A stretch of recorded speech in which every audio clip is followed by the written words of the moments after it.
Hi everyone. Welcome to this training program on reactive power control.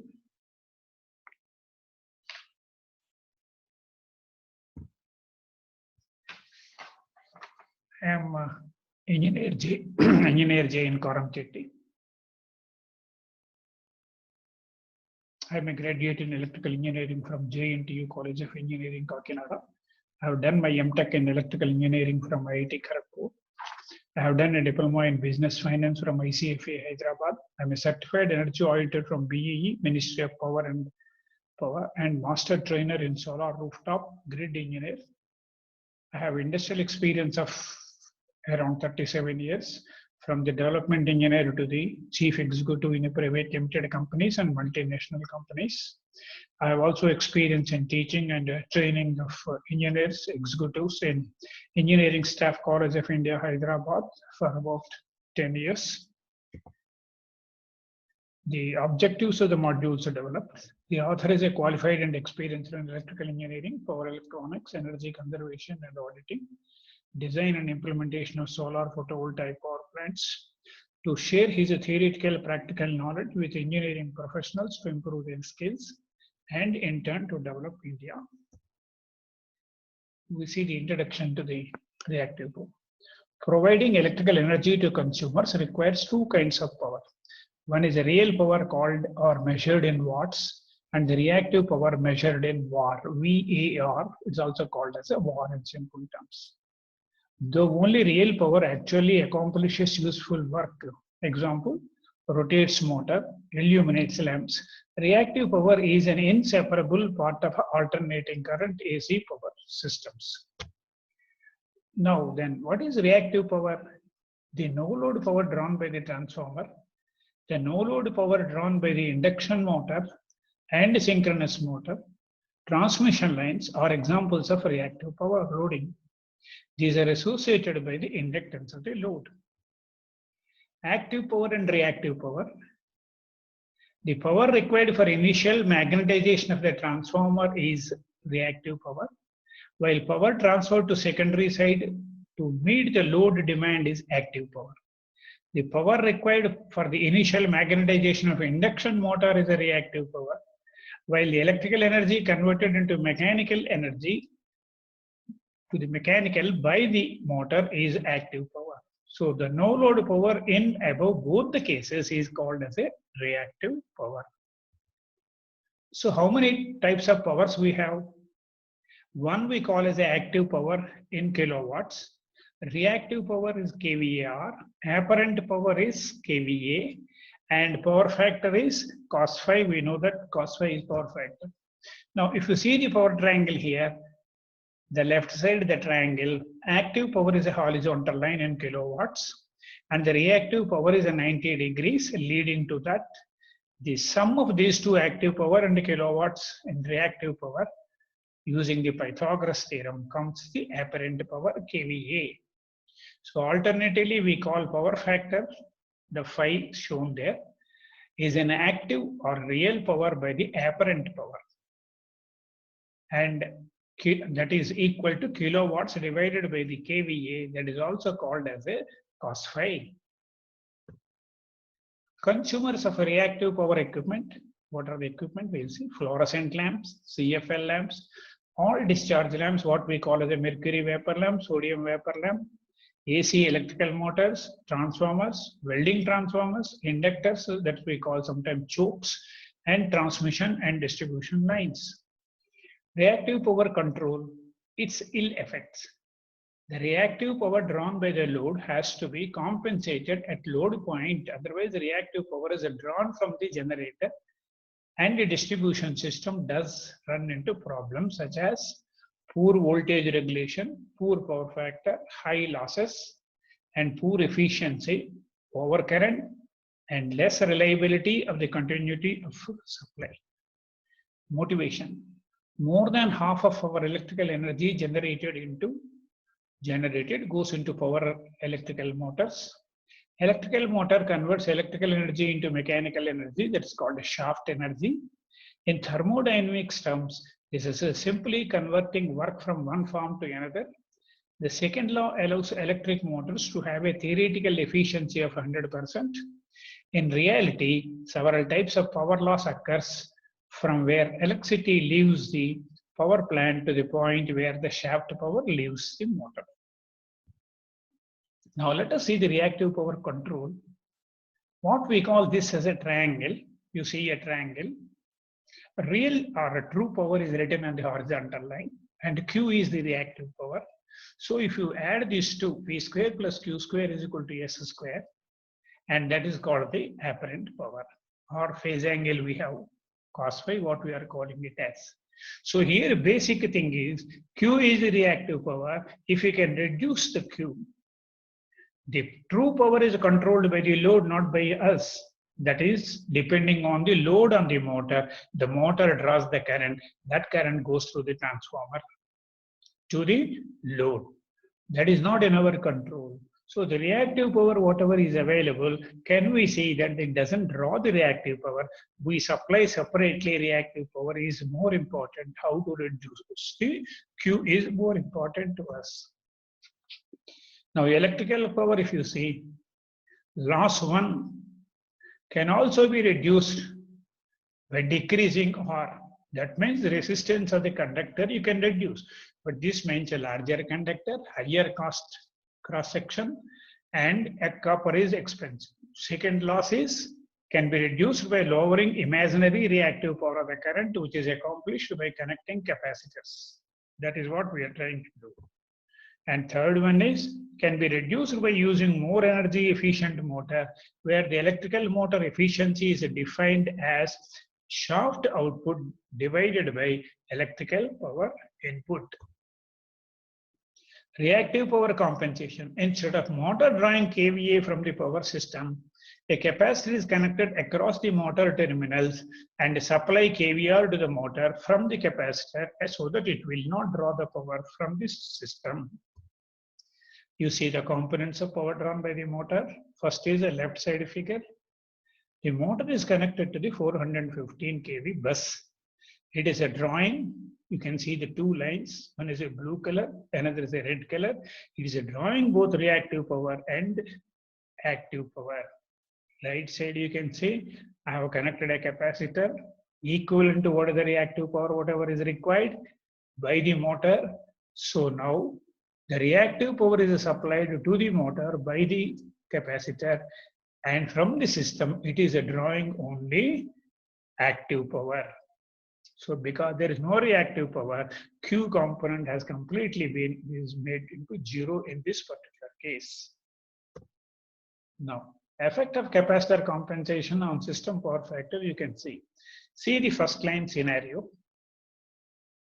Kilowatts is 8, power factor is 0.8, kVA is a 10, kVAR is 6.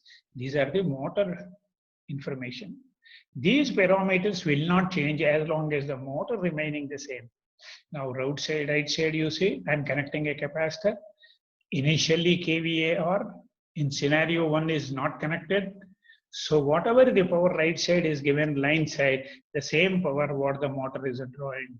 In the scenario 2, what I did is I connected a capacitor of 3 kVAR. So the line side you can notice kilowatts remaining the same throughout, but power factor has improved from 0.8 to 0.94. kVA instead of drawing 6 from the line, now it is drawing only 3. Earlier the kVA of 10, it is now drawing only 8.54. In scenario 3, instead of 3, I have increased to 6. So it has come to UPF, unity power factor, or cos phi is equal to 1. So how much is the kVAR it is drawing? It is not drawing any kVAR. So kVA is 8. I should have left it. But for your sake, I have added additional capacitor of 9 kVAR instead of requirement of a 6. So again, power factor has gone down to 0.94, you can see, but this time it is a leading power factor. And the kVAR has gone to -3. That means importing the kVAR, it is exporting the kVAR to the system. So kVA has gone up. So The moment we cross kVAR more than the requirement, the power factor goes under the reactive power, but kVA will again increase, transformer capacity or utilization will become more. So by connecting capacitors, no change in the motor parameters you have seen in the table, and system PFI voltage is improved, PF as well as voltage is improved, and kVA has come down, and power drawn from the system transformer has come down. Losses of the distribution transformer or generator has come down because the current has come down. Effect of connecting capacitor. Capacitor supplies kVAR required by the load. Reduction in the current drawn by the load from the source. Reduction of IR drop thus increase the voltage across the load. Distribution losses, energy consumption are reduced. So capacitor should be connected more close to the load. Now same. Determination of capacitor value. Now you can see in the triangle left side, you have Q. Let us read the legend first. P is the active power.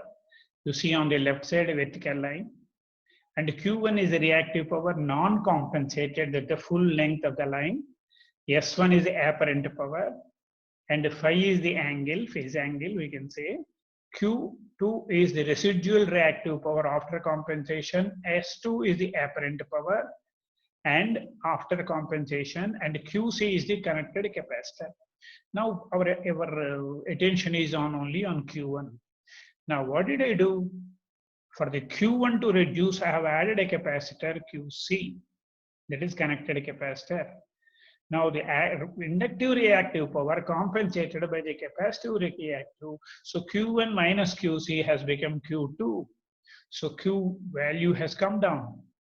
So S1 value has come down to S2. Power factor phi 1 has gone to now phi 2.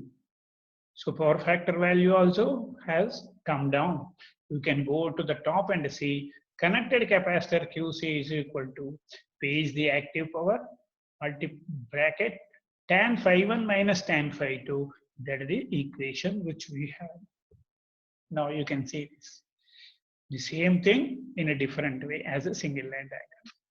Where to connect the capacitor? You can see power is flowing from the top, three-phase power going to the motor.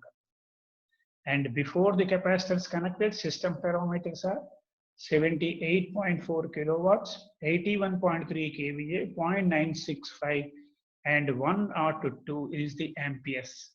Where? In the first one, that is after the capacitor. But if you see at the motor terminals, power remains the same as a 78.4.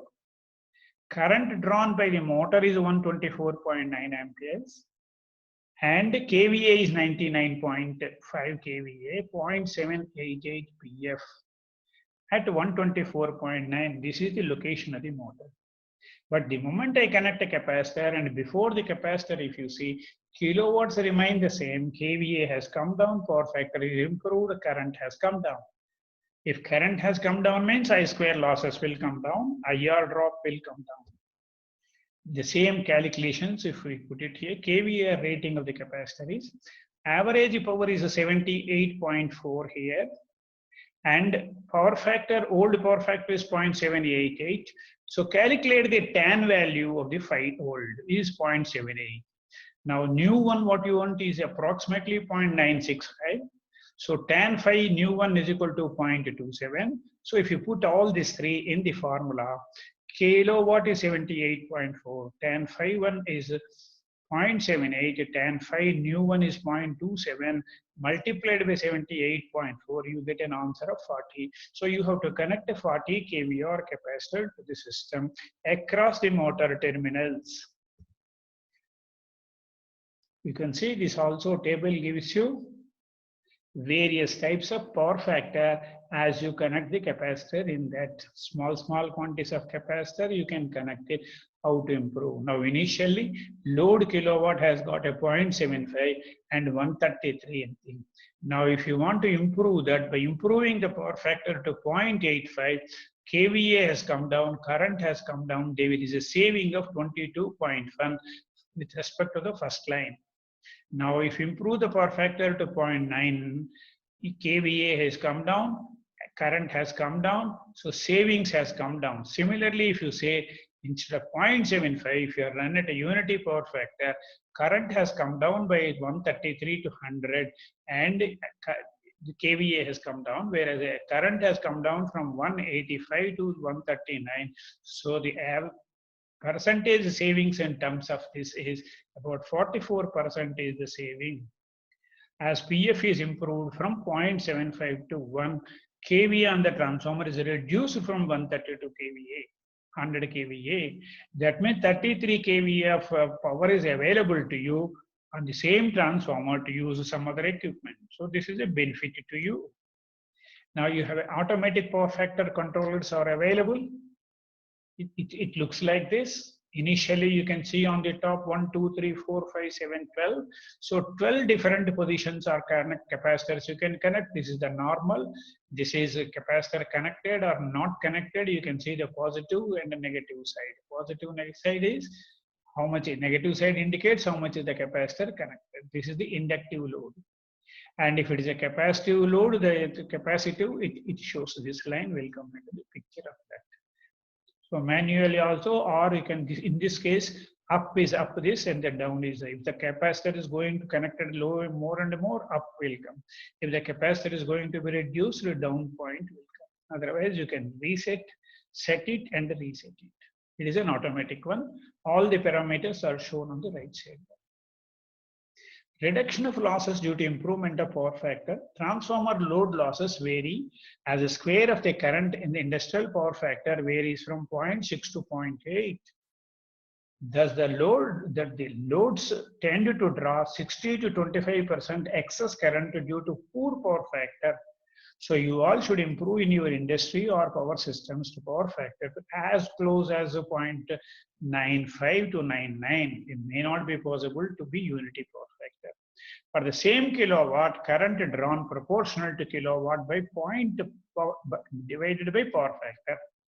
So if power factor increases, current drawn comes down. If PF is improved to unity at load end of the transformer secondary, the savings in load losses is as under. You can see that. Savings in the load losses is whenever you're talking a savings of the load, it is a 1 by PF square. Per unit loading as kVA into load losses at full load into 1 divided by PF square minus 1. If power factor is 0.8, it is improved to unity, the savings will be 56.25 over the existing level. 25.2 is a very good power factor improvement. You can see 56.25 is your savings. Now, reduction of losses due to improvement of power factor.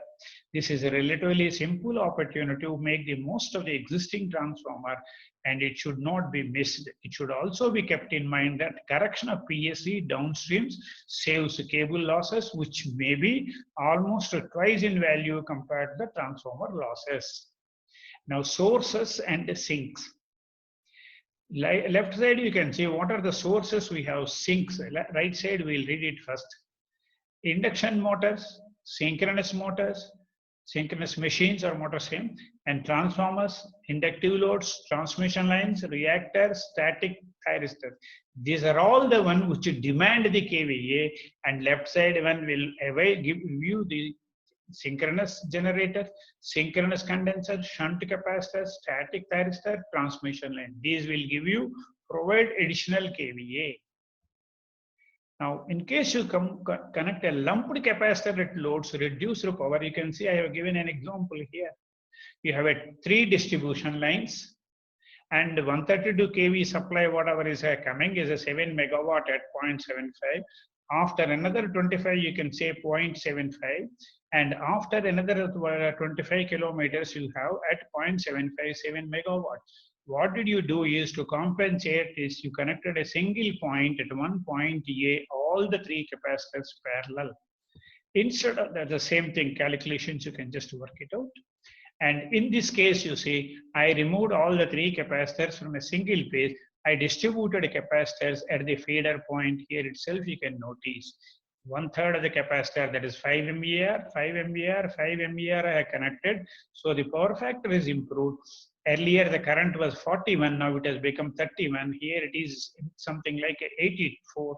It has come down to 62. It is about 126, has come down to 93. That means the line loss has come down because the current has come down. Line losses will be equal to I square R, and IR drop has reduced from here to here because there is a reduction in the current. Now, installation of capacitor banks nearer to the drive. This diagram is slightly light. Otherwise, you can see you are connecting one at the motor, and this is also to the motor. In case of a smaller motors, you can connect on the other side. In case of a light loads, you can connect it here itself. On this bus, you can connect it. Now, in this case, you can see I've connected a small capacitor here to compensate for the transformer losses also. I have connected on the secondary side. Here the thumb rule is whatever the secondary side no load losses, 0.9 times of that no load losses you can connect it here.